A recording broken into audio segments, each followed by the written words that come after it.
വൈരുദ്ധ്യം എന്താണുള്ളത്? ശരി, ഓക്കെ ജയകൃഷ്ണൻ, ഈ ഒരു വൈരുദ്ധ്യമാണല്ലോ CPI ചൂണ്ടിക്കാട്ടുന്നതും.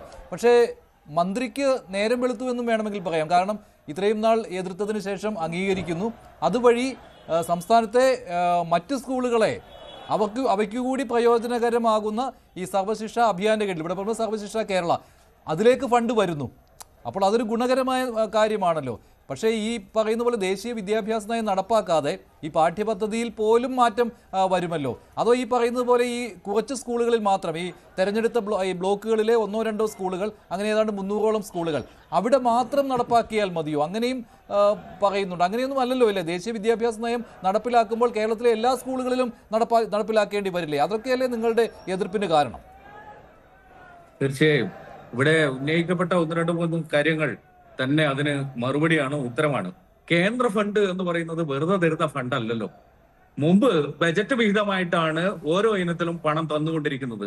ഇപ്പൊ ബജറ്റ് വിഹിതം മാറി പ്രൊജക്ടുകളായിട്ടാണ് ഓരോന്നിനും ഫണ്ട് തരുന്നത്. വിദ്യാഭ്യാസത്തിന് അർഹമായ വിഹിതമാണ് സർക്കാരിന് സംസ്ഥാനത്തിന് ലഭിക്കേണ്ട വിഹിതമാണ് പ്രോജക്ട് ഇനത്തിൽ തരുന്നത്.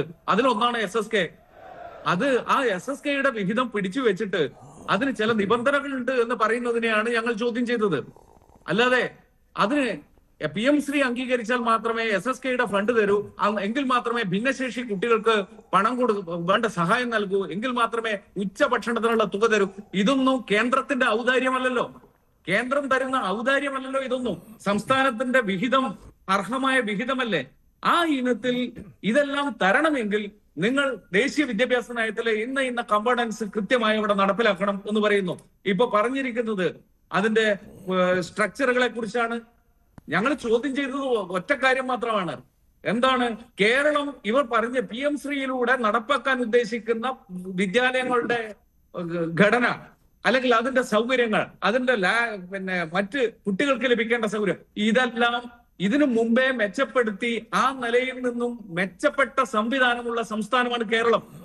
വളരെ പരിമിതമായി എവിടെയെങ്കിലും അപവാദങ്ങൾ ഉണ്ടാകാം. എന്നാൽ കേരളത്തിലെ പൊതുവിദ്യാലയങ്ങൾ PM ശ്രീ സ്കൂളിൽ എന്തൊക്കെയാണോ നടപ്പാക്കാൻ പറഞ്ഞിരിക്കുന്നത് അതിനെല്ലാം മീതെ നിലവാരം നേടിയിരിക്കുന്ന സ്കൂളുകളാണ്. എനിക്കുള്ളൊരു സംശയം ചോദിച്ചോട്ടെ. കേരളത്തിൽ PM ശ്രീ പദ്ധതി നടപ്പിലാക്കിയിട്ടുണ്ട്. സംസ്ഥാനത്തെ കേന്ദ്രീയ വിദ്യാലയങ്ങളിൽ നടപ്പിലാക്കിയിട്ടുണ്ടല്ലോ. സംസ്ഥാനത്തെ കേന്ദ്രീയ വിദ്യാലയങ്ങളിൽ PM ശ്രീ പദ്ധതി നടപ്പിലാക്കിയിട്ടുണ്ടല്ലോ. അത് മികവിന്റെ കേന്ദ്രങ്ങളല്ലേ? ആയിക്കോട്ടെ, മികവിന്റെ കേന്ദ്രങ്ങളായിക്കോട്ടെ. ഞാൻ 14,500 വിദ്യാലയങ്ങളാണ് ഇന്ത്യ രാജ്യത്തിനകത്ത് അനുവദിച്ചിരിക്കുന്നത്. ഇന്ത്യ രാജ്യത്തിനകത്ത് 10 ലക്ഷത്തിലധികം സ്കൂളുകളുണ്ട്.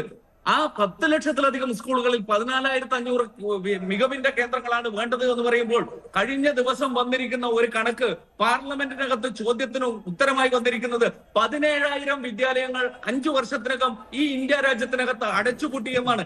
ആദ്യം ആ വിദ്യാലയങ്ങൾ തുറന്ന് പ്രവർത്തിക്കാനും കുട്ടികൾക്ക്, ഉത്തരേന്ത്യയിലെ കുട്ടികൾക്ക് വിദ്യാഭ്യാസം നൽകുവാനുമുള്ള സംവിധാനമാണ് ആദ്യം ഒരുക്കേണ്ടത് കേന്ദ്ര ഗവൺമെന്റ്. ഞങ്ങളെ സംബന്ധിച്ചിടത്തോളം ഇതിലുണ്ടായിരുന്ന തർക്കം എന്താണെന്ന് വെച്ചാൽ, ഒന്ന്, ദേശീയ വിദ്യാഭ്യാസ നയം നടപ്പാക്കുക എന്നുള്ളത് അത് പൊതുവിൽ എതിർത്തിട്ടുള്ള കാര്യമാണ്. ഈ കാര്യങ്ങളിൽ MOU ഒപ്പുവെക്കുമ്പോൾ എന്താണ് MOU ഈ പുതിയ സാഹചര്യത്തിൽ ഒപ്പുവെക്കാനുള്ള കാര്യം? അതിൽ എന്തൊക്കെ വ്യവസ്ഥകളാണുള്ളത് വെളിപ്പെടുത്തേണ്ടതുണ്ട്. സംസ്ഥാന സർക്കാർ വെളിപ്പെടുത്തേണ്ടതുണ്ട് MOU എന്താണ് എന്നുള്ളത്.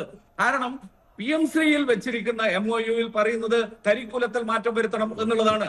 അത് വേണ്ട എന്നാണോ ഇപ്പൊ പറഞ്ഞിരിക്കുന്നത്? അത് വെളിപ്പെടുത്തേണ്ടതുണ്ട്. അതുപോലെ തന്നെ എന്തുകൊണ്ട് മുന്നണി മര്യാദയോ മറ്റു മര്യാദകളോ ഒക്കെ രാഷ്ട്രീയ നേതൃത്വം ചർച്ച ചെയ്യട്ടെ. എന്തുകൊണ്ട് 2 തവണ മാറ്റിവെച്ച കാര്യം വീണ്ടും ഒരു ബൈലാറ്ററൽ ടോക്കിലൂടെ പരിഹരിക്കാവുന്ന ഒരു പ്രശ്നം ഇങ്ങനെ രഹസ്യമായി കൊണ്ടുപോയി ഒപ്പിടണം? ഈ തർക്കങ്ങളെല്ലാം നടക്കുമ്പോൾ കേരളത്തിലെ പൊതുവിദ്യാഭ്യാസ സെക്രട്ടറിയും സമഗ്ര ശിക്ഷ കേരളയുടെ ഡയറക്ടറും 2 ദിവസമായി ഡൽഹിയിലുണ്ട്. അവർ എന്തിനാണ് ഇങ്ങനെ ഒളിച്ചുപോയി രഹസ്യമായി ഒപ്പിട്ട് തിരിച്ചു വരുന്നത്? ഇത് കേരളത്തിനകത്ത് ചർച്ച ചെയ്ത് ഈ വിശ്വാസത്തിലെടുക്കാൻ, ഇത് ഞങ്ങളാരും അന്യരല്ലല്ലോ. ഇതിനകത്ത് ചർച്ച ചെയ്താൽ പൊതുവിദ്യാഭ്യാസത്തിന്റെ എല്ലാ കാര്യങ്ങളിലും ഗുണപരമായ ചർച്ചയ്ക്ക് നേതൃത്വം നൽകുന്നവരാണ് ഞങ്ങളൊക്കെ. എങ്കിൽ എന്തുകൊണ്ട് ഇത് പൊതുവിൽ ചർച്ച ചെയ്ത് നമുക്ക് സ്വീകരിക്കാവുന്ന നയങ്ങൾ ഇതാണ്, പരിപാടികൾ ഇതാണ് എന്ന് ധാരണയെത്തി പോയി ഒപ്പുവെച്ചുകൂടായിരുന്നു? അത് ഒരു സംശയത്തിന്റെ മുനയിൽ വെച്ചിരിക്കുന്ന ഒരു കാര്യമായിട്ടാണ്. അപ്പോൾ വിദ്യാഭ്യാസ മന്ത്രി പറയുന്ന ഈ കാര്യത്തിൽ നിങ്ങൾക്ക് വിശ്വാസമില്ല? ഇല്ലേ? ഈ പറയുന്ന സർവശിക്ഷ കേരളയ്ക്ക് അർഹമായ പണം കേന്ദ്രം തടഞ്ഞു വെച്ചിരിക്കുകയാണ്, അത് നേടിയെടുക്കുന്നതിന് വേണ്ടി ഇത് ഒപ്പുവെച്ചേ തീരൂ PM ശ്രീ പദ്ധതി. ആ ഒരു നറേറ്റീവ് അതാണല്ലോ വിദ്യാഭ്യാസ മന്ത്രിയും നൽകുന്നത്. അത് നിങ്ങൾക്ക് വിശ്വാസമുണ്ടോ ഇല്ലയോ? തീർച്ചയായും ഈ സർവശിക്ഷ കേരളക്ക് 2023 മുതൽ ഇങ്ങോട്ട് തുക ലഭിക്കാനുണ്ട്. ഈ പറഞ്ഞ കോടികൾ തന്നെയുണ്ട്. സർവശിക്ഷ കേരളയുടെ വിഹിതം 60% കേന്ദ്ര സർക്കാർ തരേണ്ടത്, 40% സംസ്ഥാന സർക്കാരിൻ്റെതാണ്. ഇത് തടഞ്ഞു വെച്ചത് മൂലം കേരളത്തിനകത്ത് കേന്ദ്ര ഗവൺമെന്റ് പ്രതിസന്ധി ഉണ്ടാക്കിയിട്ടുണ്ട്. അത് വസ്തുതയാണ്. എന്നാൽ ഞങ്ങൾ ചോദിക്കുന്നത്, നേരത്തെ ഇവിടെ ചോദിച്ച പോലെ, ഇന്ത്യക്കകത്ത് ആദ്യമായിട്ട് ഒരു വിദ്യാഭ്യാസ നയമല്ല ഇത്. 1946 ഡോക്ടർ S രാധാകൃഷ്ണൻ കമ്മീഷൻ മുതൽ ഇങ്ങോട്ട് ഏറ്റവും കൂടുതൽ ഓപ്പറേഷൻ ബ്ലാക്ക് ബോർഡ്, ഇതിനു മുമ്പ് NCF എന്ന് പറയുന്ന UPA കാലത്തുള്ള ദേശീയ കരിക്കുലം ഫ്രെയിംവർക്ക്, ഇതെല്ലാം വിദ്യാഭ്യാസ നയമായിരുന്നു. അല്ലാതെ പുരാതന കാലത്ത് ഇന്ത്യൻ നോളജ് സിസ്റ്റം പഠിപ്പിക്കുവാൻ വേണ്ടി പുതുതായി ഉണ്ടാക്കിയ ഒരു വിദ്യാഭ്യാസ നയമുണ്ടല്ലോ, അതല്ല ഇന്ത്യയുടെ വിദ്യാഭ്യാസ നയം. ഇതിനു മുമ്പേ പടിപടിയായി വളർന്നു വന്ന വിദ്യാഭ്യാസ നയങ്ങളുടെ മേലെയാണ് ഇന്ത്യയുടെ വിദ്യാഭ്യാസം കെട്ടിപ്പടുത്തിട്ടുള്ളത്. ശരി, പക്ഷെ അതിനെ ഇപ്പോൾ സംസ്ഥാന സർക്കാർ അംഗീകരിച്ചിരിക്കുന്നു എന്ന് പറയുമ്പോൾ, അല്ല, നിങ്ങൾ രണ്ടുപേരും യോജിച്ചെതിർത്തിരുന്ന കാര്യം ഇപ്പോൾ CPM അനുകൂലിച്ചിരിക്കുകയാണ്. അതുകൊണ്ടാണല്ലോ സംസ്ഥാന സർക്കാർ ഇങ്ങനെ ഒരു കാര്യം ചെയ്തിരിക്കുന്നത്. എനിക്ക് പറയാനുണ്ട്, ബഹുമാനായ മന്ത്രി അതെ ദേശീയ വിദ്യാഭ്യാസ നയം നടപ്പാക്കും ഇവിടെ എന്ന് പറയുമ്പോൾ സത്യത്തിൽ സങ്കടം തോന്നിയത് ഒരു മുൻകാല വിദ്യാർത്ഥി സംഘടനാ നേതാവാണല്ലോ അദ്ദേഹം എന്നുള്ളത് തന്നെയാണ്. എങ്ങനെയാണ് അദ്ദേഹത്തിന് അത് പറയാൻ കഴിയുക? ശരി, റജി അതിനുള്ള മറുപടി